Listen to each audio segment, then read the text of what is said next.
Qalat Aisyah radhiyallahu taala anha berkata, qala Rasulullah sallallahu alaihi wasallam. Nabi sallallahu alaihi wasallam bersabda, "Man ahdatsa fi amrina hadza ma laysa minhu fahuwa rad." Man ahdatsa. Bahasa Arab kalau nyebut man itu menunjukkan sigat am, umum. Man ahdasa, siapa saja ahdasa yang membuat hal-hal yang baru, fi amrina hadza, dalam urusan agama kami ini. Jadi di situ sudah ada dua kata penting, amrina lalu hadza, dalam urusan agama kami ini, itu ya. Atau amri, kembali ke lafaz aslinya, amri berarti perintah, dalam perintah agama kami ini. Ma laysa minhu. Ini kata kunci ketiga. Tadi amrina, lalu haza. Yang ketiga adalah ma laysa. Apa yang bukan minhu, darinya. Minhu yaitu min haza, dari agama kami ini. Ya. Fahuwa rad. Maka hukumnya, statusnya tertolak. Ini penting sekali.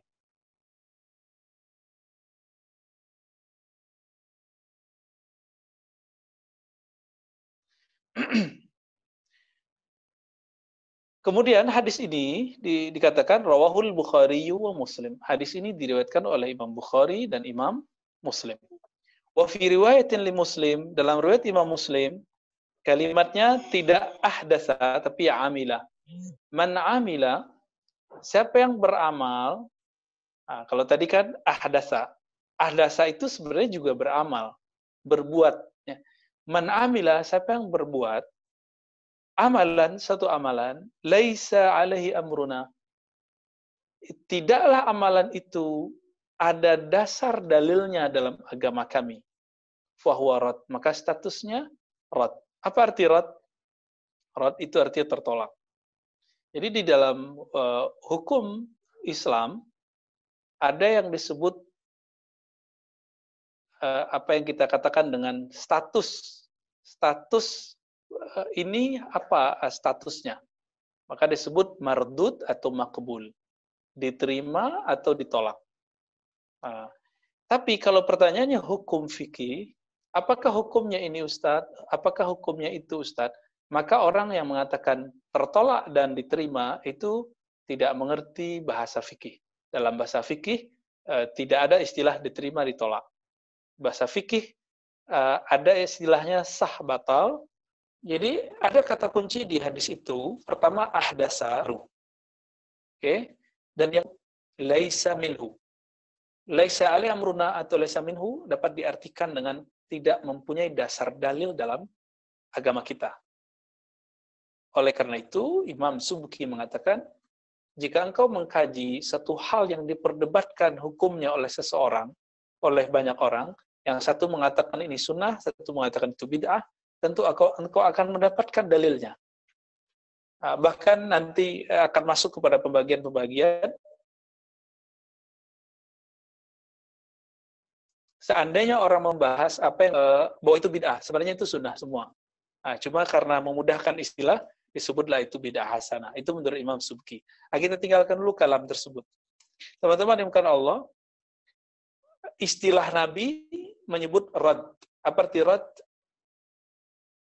Tertolak. Dalam bahasa fikih disebut batil. Jadi bahasa kita kalau kita sebut batal gitu ya. Lawannya apa? Lawannya sah. Lawan dari batil adalah sah. Maka teman-teman yang melakukan Allah, hadis ini disebut oleh Imam An-Nawawi, lalu dijelaskan oleh murid-muridnya, salah satunya Ibnu Daqiq Al-Id, mengatakan bahwa hadzal hadis qaidatun azimah. Ini adalah salah satu kaidah penting dalam beragama. Kenapa disebut kaidah penting, kaidah besar? Karena kalau orang faham ini, ya, kalau orang faham ini, maka dia akan mampu berbicara tentang agama itu secara hati-hati. Ya. ketika orang memulai membaca hadis ini dengan niat untuk menyalahkan orang lain, maka akhirnya tidak akan baik. Maka teman-teman yang dimuliakan Allah, yang paling faham hadis ini bukanlah kita. Yang paling faham hadis ini adalah para imam. Coba kita lihat para imam itu berbicara apa. Loh Ustadz, kita kan harus langsung ke kitab dan sunnah. Iya, kitab dan sunnah itu yang bawa ke kita imam atau langsung Allah yang bawa kepada kita. Ya, ini kesalahan logika berpikir anak-anak muda hari ini dalam mengaji. Langsung saja ke kitab dan sunnah. Nggak boleh ke ulama. Dia lupa bahwa Al-Quran dan sunnah itu semua yang menyalinnya dan menyampaikan hari ini itu ulama. Oh, langsung saja ke Bukhari. Imam Bukhari bukan imam, bukan ulama. Ya, apakah Imam Nawawi bukan ulama? Ya, jadi kalimat-kalimat ini berbahaya. Ini digunakan untuk standar ganda, giliran untuk membenarkan pendapatnya sendiri, dia batalkan imam. Tapi nanti giliran cocok dengan pemahamannya, pakai gelar, Syekhul Islam, apa ini tidak benar. Ya, kita harus adil. Kalau ingin versi imam, kita coba lihat. Imam Ibnu Daqiq Al-Id, ini langsung ngambil dari Imam Nawawi dan juga Izzuddin bin Salam. Ya, pemahamannya langsung diambil dari mereka. Dari kitab-kitab Izzuddin adalah salah satu guru dari Imam Nawawi. Apa kata mereka? Mereka kemudian menukil riwayat Imam Ibnu Asakir dan Baihaqi mengenai pemahaman Imam Syafi'i terhadap hadis ini. Imam Syafi'i lahir tahun 150, wafat tahun 204, artinya jaraknya dengan Nabi sekitar 1 abad lebih dikit. Imam Syafi'i mengatakan satu kalam yang bisa menjelaskan makna hadis ini. Kullu, ya, setiap sesuatu, ya, ma lam yukhalif kitab Allah, ya, wa sunnah rasulih. Segala sesuatu yang tidak bertentangan dengan Allah dan Rasulnya atau asar dan ijma, falaysa bibid'atin, falaysa bimuhdatsatin. Bukanlah bid'ah. Ini dinukil oleh Imam Al-Baihaqi dalam Manaqib Imam Al-Baihaqi, kitab Manaqib Imam Syafi'i, begitu juga Imam Ibnu Asakir dalam kitab beliau Tabyin Kadzbil Muftari, dan riwayatnya sahih. Ya, jadi ini pun diriwayatkan, bukan kalimat yang dipalsukan atas nama Imam Syafi'i. Teman-teman, saya sering difitnah orang menuduh bahwa Utsman pelaku bid'ah. Ini akibat dipotong dan tidak mengerti konteks pembicaraan. Kita justru kasih pertanyaan sama orang. Misalnya nih saya nanya nih sama Ustaz Hasan. Ustaz Hasan pernah nggak nanya ke jamaah, apa itu bid'ah? Pernah Ustaz? Pernah Ustaz, pernah. Apa jawaban mereka terbanyak Ustaz? Biasanya mereka jawab sesuatu hal yang baru dalam agama. Satu. Ada yang lain nggak? Yang Nabi nggak lakukan? Mungkin itu. Tapi saya jarang nanya itu, saya jarang ngebahas itu. Paling saya suka ngebidahin orang itu, jarang ngebahas itu. Oke. Dari survei langsung kita, jadi kita kan ketemu komunitas. Setiap kali saya tanya, apa itu bid'ah? Rata menjawab, segala sesuatu yang Nabi tidak lakukan. Maka saya nanya balik, ini yang kemudian dipotong. Nabi tidak pernah mengajarkan azan 2 kali. Utsman buat azan 2 kali. Utsman pelaku bid'ah dong, gitu. Kita ngomong dengan diksi-diksi begini atau beda sedikit, itu kemudian dipotong, lalu saya dituduh menghujat Utsman pelaku bid'ah. Ya, saya rasa orang yang berakal sehat paham maksud kita apa. Ya, oke. Ya, kita sedang mereview hadis yang ada dalam hadis Sahihain, dialog antara Abu Bakar dan Umar. Jadi apa kata Abu Bakar? Hai Umar, apakah engkau dengan usulanmu mengumpulkan Al-Quran, sedangkan Nabi tidak mengajarkan itu, melakukan itu, engkau melakukan yang Nabi tidak lakukan? Taf'al ma lam yaf'alhu Nabi. Engkau lakukan yang Nabi tidak lakukan. Berarti konsep bid'ah Abu Bakar, itu yang dipahami khalayak hari ini. Tapi Abu Bakar mau diskusi. Abu Bakar mau dialog. Mau piknik. Mau dengar Ustadz Subhat. Ya, apa kata Abu Bakar? Ente taf'al ma lam yaf'al Nabi. Itu kan sama dengan duduk Umar Ustadz Subhat. Tapi Abu Bakar tetap mau dengar. Nah ini masalahnya. Kita nggak mau dengar. Apa kata Umar? Bukan begitu masalahnya. Ya, jadi Umar pun dengan kalam itu sudah sama kayak dituduh Ustadz Subhat. Tapi Umar nggak baper. Ya. Beda dengan antum saat antum baper kali ya. Kita sedang mau meluruskan saja contoh kasus-kasus begini. Saya sebenarnya nggak ada urusan untuk membela diri, tapi kita hanya ingin jelaskan biar contohnya lebih gampang. Umar kemudian menjelaskan akibat-akibat kalau Quran tidak dikumpulkan, maka misi Nabi hilang. Misi Nabi untuk mengekalkan Al-Quran, membumikan Al-Quran bersama masyarakat hilang. Kita mati, maka Quran mati bersama kita. Abu Bakar pikir-pikir ya juga. Maka inilah muncul istilah yang disebut oleh Imam Malik, maslahah. Kemaslahatan. Maka maslahat, walaupun tidak ada tali kalimat di Quran, tidak disebutkan di sunnah, tidak ada di ijma, tidak ada di qiyas. Maka mereka sepakat, jika ada maslahat, maka itu dalil. Itu agama. Dan ini disepakati oleh Imam Ibnu Qayyim belakangan. Ibnu Qayyim nulis di kitab beliau dan mengatakan, kullu maslahatin din. Semua kemaslahatan itu agama, walaupun nggak ada dalilnya.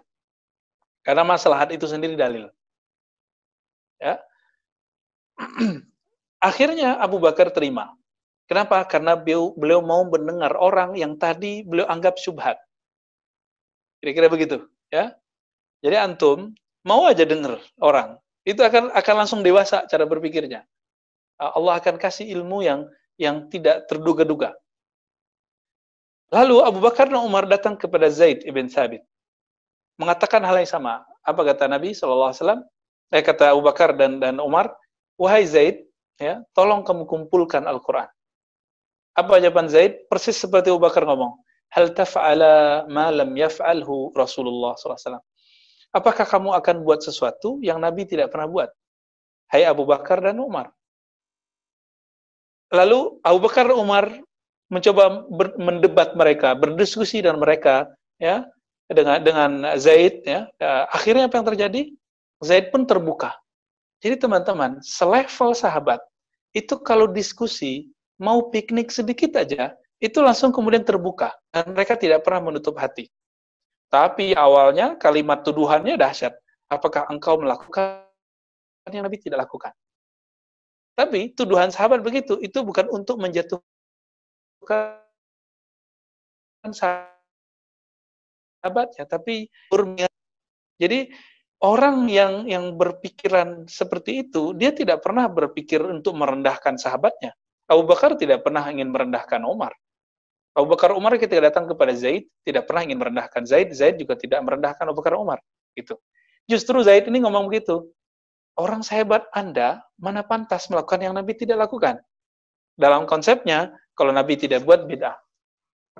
Nah, ini ternyata definisi yang keliru. Maka sahabat Abu Bakar, sahabat Umar, sahabat Zaid itu sudah menghilangkan sebenarnya paradigma keliru tentang bid'ah, bid'ah sesuatu yang Nabi tidak lakukan.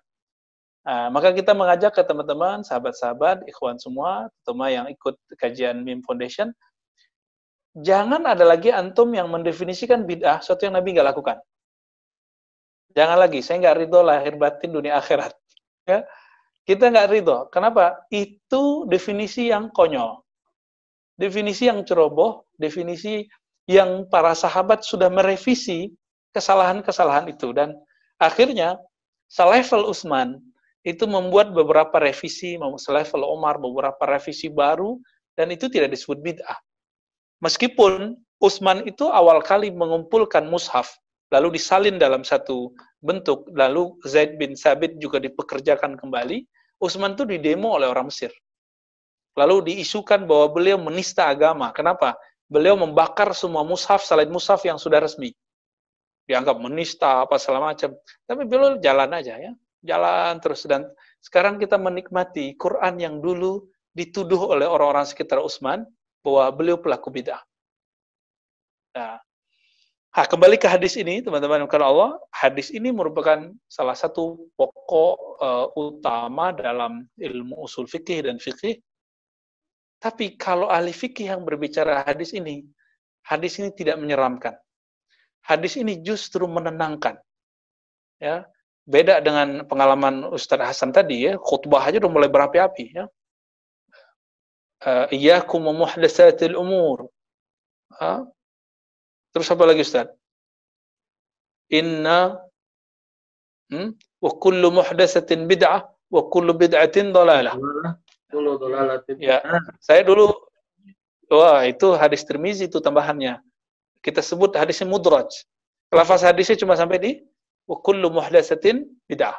Udah sampai di situ ya. Berikutnya tambahan wa kullu bid'atin dhalalah. Wanarnya itu tambahan dari hadis Tirmizi. Baik. Hadis ini teman-teman kalau Allah kita cek ternyata Imam Nawawi punya syarah dalam Sahih Muslim. Beliau punya kitab judulnya Syarah Sahih Muslim, penjelasan hadis Sahih Muslim. Lalu beliau juga punya syarah Arba'in Nawawi. Jadi ada dua syarah kita banding dan beliau konsisten. Apa yang kita sebut konsisten? Ketika beliau mengatakan man ahdatsa fi amrina hadza, siapa yang melakukan bid'ah, maka yang tidak ada dalilnya tertolak. Beliau mengatakan bid'ah itu sendiri dia menjadi objek hukum. Maksudnya gimana? Ada bid'ah yang haram. Ada bid'ah yang makruh. Ada bid'ah yang mubah. Kopiahnya Ustadz Hasan ini bid'ah yang mubah. Ada bid'ah yang mustahab yang dianjurkan. Ini agak aneh nih. Bid'ah tapi dianjurkan. Yang terakhir, yang kelima, bid'ah tapi wajib. Ketika Utsman menulis dan menyalin Quran, itu bid'ahnya sudah sampai wajib. Ya. Apalagi nih? Bid'ah. Kita turunin lagi tadi, bid'ah haram.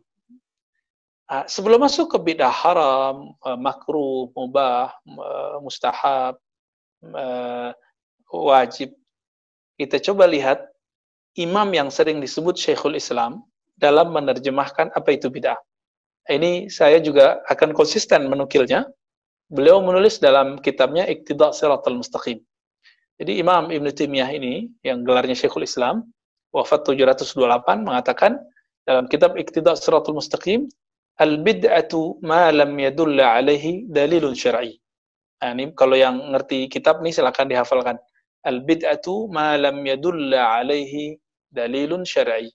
Bid'ah itu adalah sesuatu yang tidak ada dalil syaraknya. Malam yadulla.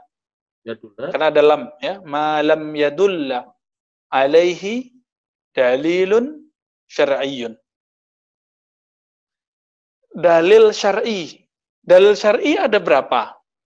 Dibagi dua. Ada muttafaq yang disepakati, ada mukhtalaf yang diperdebatkan. Loh, ada dalil yang diperdebatkan? Iya. Nah, teman-teman yang belajar usul fikih, metodologi hukum Islam, itu faham maksud kita. Yang disepakati Quran, Sunnah, Ijma', Qiyas. Oh, ternyata dalil bukan hanya Quran dan Sunnah. Iya. Ada namanya Ijma', ada namanya Qiyas. Dan itu disepakati. Ingkar terhadap empat ini kafir. Tapi ada yang tidak disepakati, dipakai oleh seorang imam, tapi imam yang lain tidak pakai itu sebagai dalil. Imam Malik, Imam Salafus Saleh, beliau wafat tahun 179 Hijriah, beliau berdalil dengan amalan ulama Madinah. Kenapa? Ulama Madinah adalah murid sahabat Nabi adalah mengambil ilmu mereka dari sahabat-sahabat dari Nabi. Maka disebut amal ahli Madinah. Jadi Imam Malik punya satu dalil yang nggak dipakai oleh Imam Syafi'i. Nah ini teman-teman, dalil bukan hanya Quran dan Sunnah. Tapi dalil itu juga termasuk kepada orang-orang yang membawa Quran dan Sunnah. Siapa yang bawa Quran dan Sunnah? Di zaman Nabi, ya Nabi. Setelah Nabi, sahabat Nabi. Setelah sahabat Nabi, murid sahabat Nabi. Imam Malik tidak memisahkan antara Al-Quran, Sunnah dengan orang yang mengamalkan Quran dan Sunnah. Yaitu sahabat Nabi dan murid-muridnya.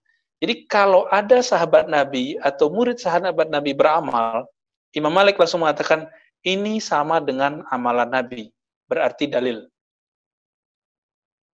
Maka muncullah istilah amal ahli Madinah, amalan orang Madinah. Jadi Imam Malik punya satu sistem pendalilan, sistem hujjah yang berbeda dengan imam-imam sebelumnya, Imam Abu Hanifah, ya. Imam Syafi'i karena beliau suka piknik kemana-mana, Imam Malik tidak, beliau hanya di Mekah Madinah dan lama di Madinah. Beliau ketemu orang Damaskus, ketemu dengan orang Homs, ketemu dengan orang Aleppo, ketemu dengan orang Baghdad, ketemu dengan orang Yaman, dan beliau bertemu di sana sahabat-sahabat Nabi yang amalnya berbeda atau murid-murid sahabat Nabi. Maka Imam Syafi'i mengatakan, oh berarti dalil guruku tidak semuanya sahih. Tidak semuanya sahih. Ya. Nah, ini baru antara guru dan murid. Lalu sekarang kita mau dipaksa untuk sama dengan dia, padahal jenggotnya aja udah beda sama Ustaz Hasan. Baik. Jadi kita sudah beda, lalu dipaksa semua sama. Ini kekonyolan baru yang kita lihat hari ini. Yang Nabi tidak pernah paksa orang untuk sama, lalu kita dibuat sama. Nah, maka teman-teman yang melakukan Allah, Imam Syafi'i itu ketika beliau dicek kalamnya ini dikembangkan oleh muridnya. Apa kalam yang tadi? Segala sesuatu yang tidak bertentangan dengan Quran dan Sunnah, maka tidak disebut muhdas, tidak disebut bid'ah. Nah, ini boleh dijadikan hafalan ya. Diriwayatkan oleh Imam Baihaqi, diriwayatkan oleh Imam Ibnu Saqir ya. Kullu ma lam yukhalif kitab Allah wa sunnata rasulih wal athar wal ijma' falaysa bi muhdatsin ya. Bi muhdatsatin. Jadi segala sesuatu yang tidak bertentangan dengan kitab Allah, Rasul, athar dan ijma', maka kata Imam Syafi'i ini bukanlah bid'ah. Nanti antum akan dibantah lagi. Itu kan kata Imam Syafi'i. Loh kalau enggak Imam Syafi'i yang paling mengerti hadis ini siapa lagi dong? Imam Syafi'i kali ya. Itu mah orang sono. Ya. Teman-teman mohon maaf ini kajian ini biasanya terlalu serius, kita nggak usah serius-serius amat deh ya. Santai aja. Ini contoh lain. Antara dua guru salaf itu beda. Suatu kali Imam Ahmad ibn Hanbal itu melarang orang baca Quran di kubur. Ini dikisahkan dalam kitab Ar-Ruh dan beberapa kitab lain, misal Al-Lalikai itu menceritakan kisah ini dan riwayatnya sahih. Ibnu Qayyim, imam Salafi, imam yang digelari Syekhul Islam, menukil dalam Ar-Ruh. Beliau melarang, tapi selesai beliau melarang, beliau diajak keluar semacam yang kita sebut kuburan umum, keluar dari tempat kuburan umum. Di gerbangnya temannya Imam Al-Jauhari mengatakan, menurutmu riwayat fulan bin fulan dari fulan itu bagaimana? Kata Imam Ahmad, oh riwayatnya boleh diterima karena si fulan thiqah. Thiqah artinya riwayatnya kredibel dan bisa diterima. Lalu Imam Al-Jauhari mengatakan, aku mendengar dari si fulan yang engkau katakan thiqah itu bahwa diriwayatkan dari murid sahabat yaitu Abdullah bin Umar, bahwa Abdullah bin Umar berwasiat sebelum wafat, bacakanlah kepadaku Al-Fatihah. Sebelum aku meninggal. Jadi Imam Johari meriwayatkan dengan sanadnya, dengan sanad yang dianggap sahih oleh Imam Ahmad, bahwa Ibnu Umar berpesan sebelum wafat agar dibacakan kepadanya setelah meninggal di kuburnya Al-Fatihah, lalu Alif Lam Mim sampai ayat kelima, ayat kursi dan amanah Rasul. Ya. Jadi Imam Ahmad mendengar itu, kemudian memanggil orang yang dia larang membaca baca Quran di kubur, agar kembali ke kuburan dan membaca Quran di sana.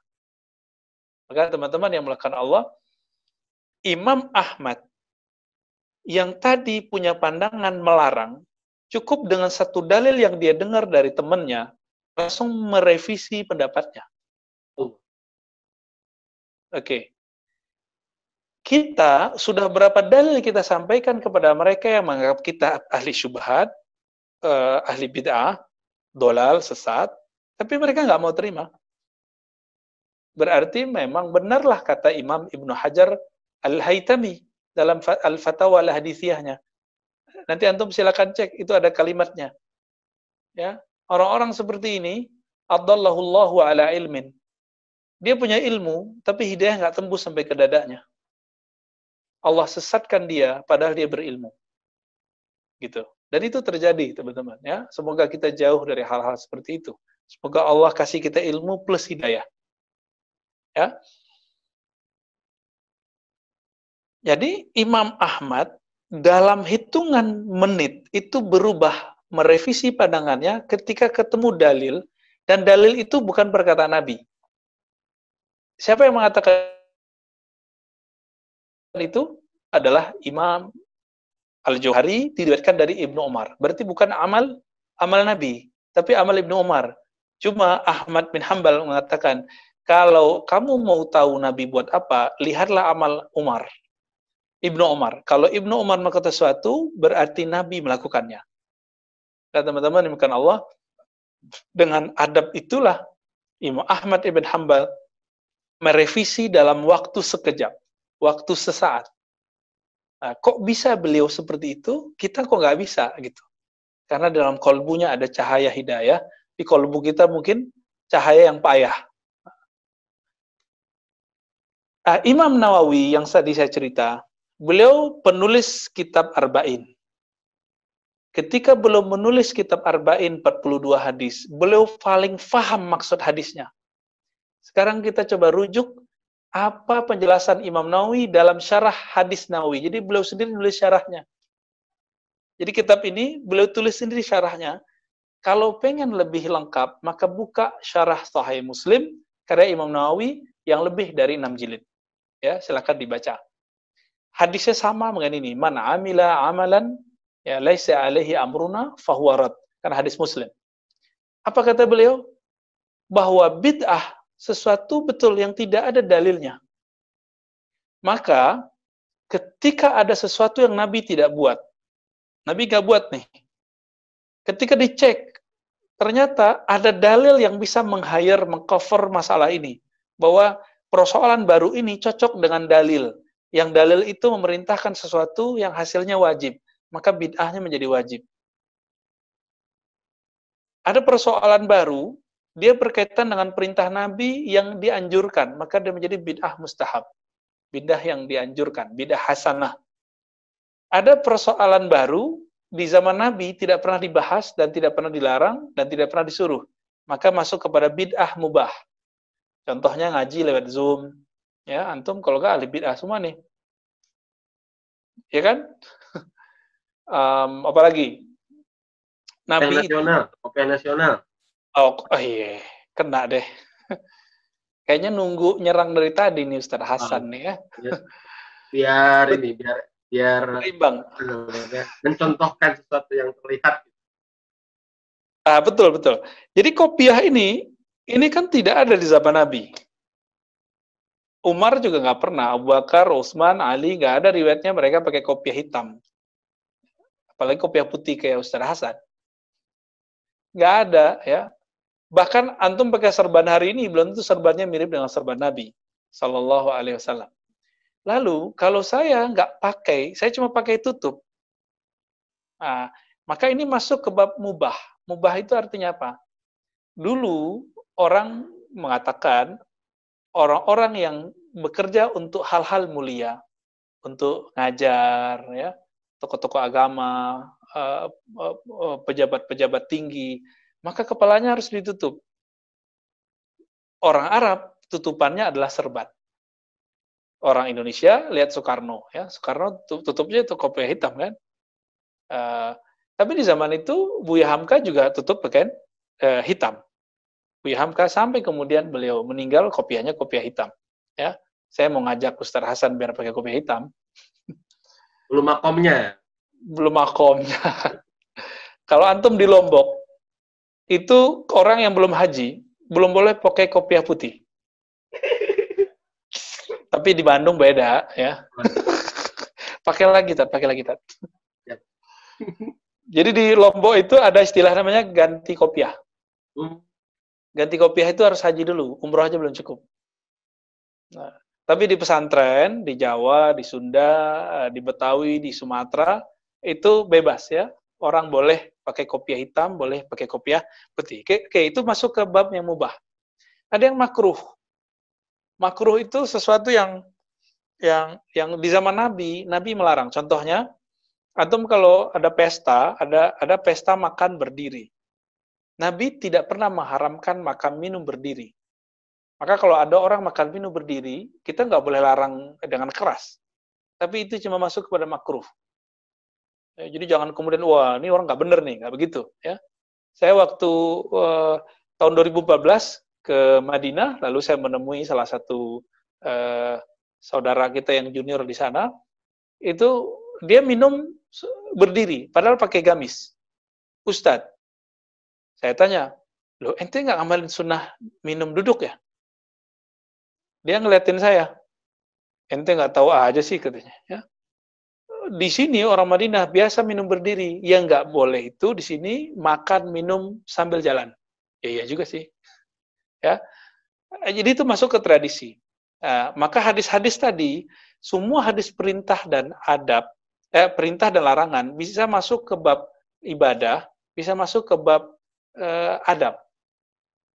Kalau dia masuk ke bab adab, beda zaman nanti akan beda status hukumnya. Gitu. Oke, maka teman-teman yang melakukan Allah, selevel Imam Nawawi membagi bid'ah jadi 5. Antum ada yang meragukan Imam Nawawi? Pasti tidak. Ada yang melakukan Imam Nawawi? Nah, disinilah pengkhianatan ilmiah yang dilakukan oleh orang-orang yang mensyarah Arba'in Nawawi, lalu tidak sesuai dengan maksud Imam Nawawi. Antum paham maksud saya, dan itu sudah banyak diterjemah hari ini.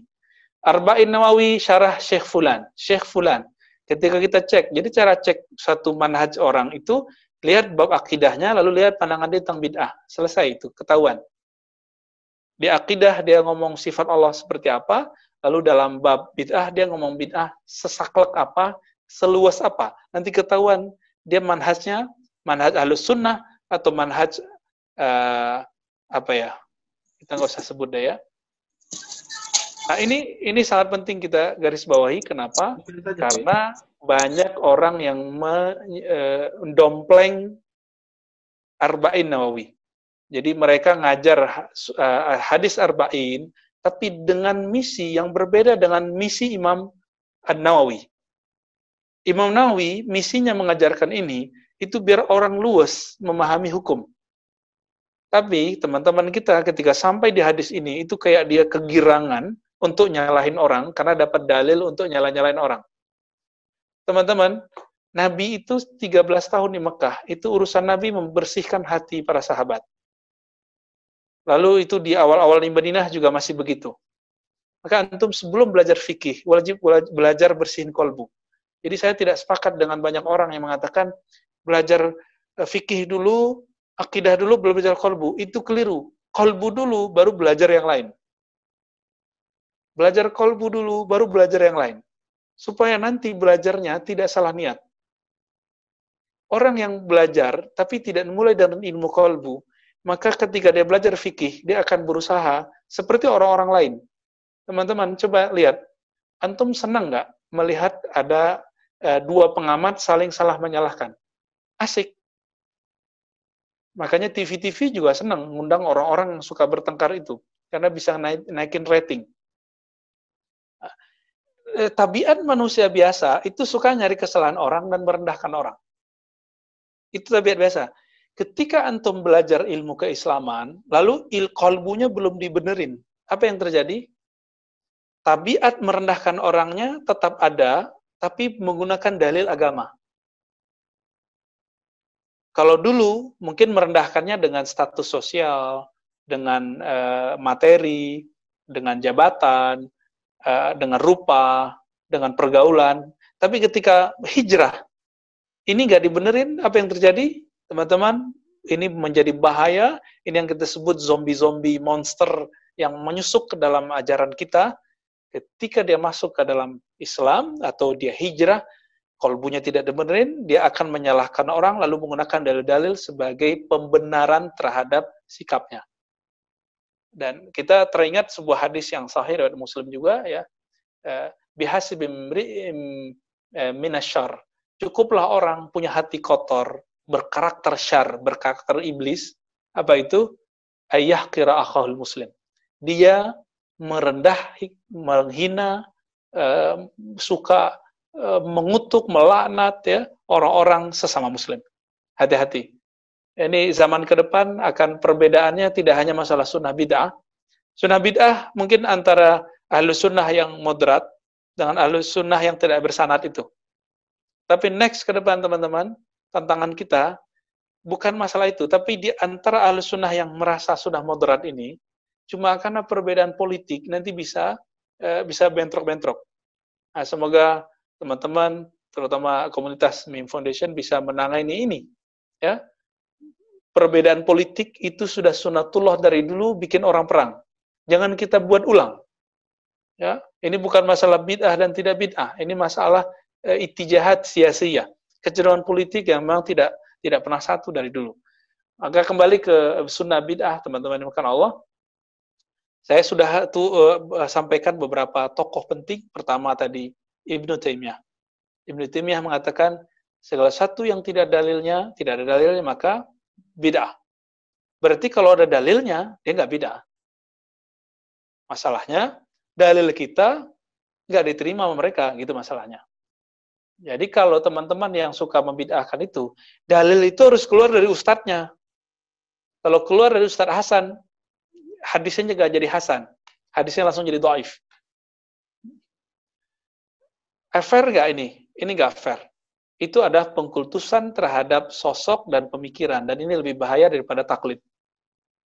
Ya, lebih bahaya daripada taklid. Jadi masih aman orang yang taklid daripada orang ini. Nah, jadi Imam Nawawi, nah ini tokoh kedua, yang lebih dahulu dari Ibnu Taimiyah, sudah membagi bid'ah menjadi 5 hukum. Dari sisi nilai dibagi 2, hasanah dan dhalalah. Ya. Lalu dibantah nanti, apa bantahannya? Nabi mengatakan semua bid'ah sesat kok. Kok ente bilang ada bid'ah yang wajib? Ini bertentangan Rasulullah, kan begitu logikanya. Imam Nawawi dalam syarah Sahih Muslim, saya ulangi teman-teman, Imam Nawawi, Imam Sunnah, imam yang hafal riwayat Bukhari, riwayat Muslim, itu beliau hafal semua. Apa kata beliau? Tidak semua kata kullu berarti lil jami', lil am. Tidak semua kalimat kullu bid'atin dhalah, setiap yang bid'ah sesat. Tidak kalimat kullu itu mengartikan semua. Siapa yang ngomong? Imam Nawawi. Imam Nawawi ini imam sunnah. Nanti mungkin antum akan adu lagi. Loh, nabinya ngomong semua, kok kamu ikut Nawawi? Kok Nabi dibandingin sama Nawawi? Lah, berarti nggak paham.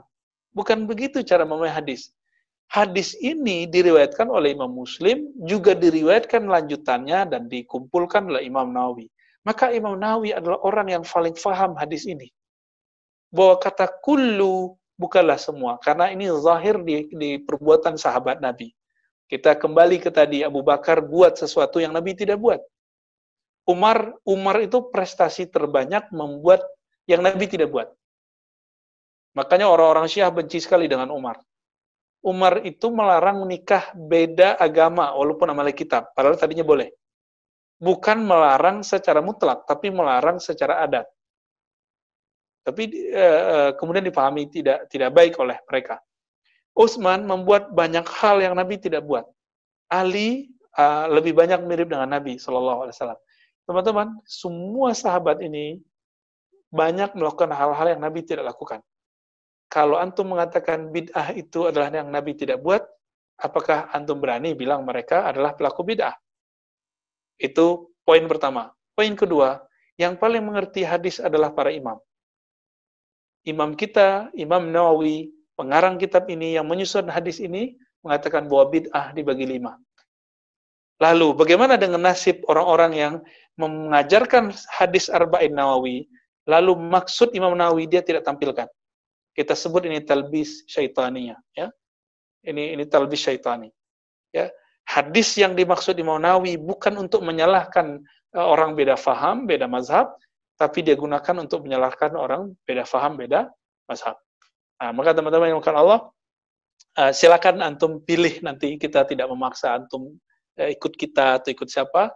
Berdasarkan fakta-fakta itu, silakan tanya ke hati nurani, pikirkan dengan baik, tafakuri ini, siapa yang kira-kira yang lebih sahih pemahamannya, Imam Nawawi atau mereka.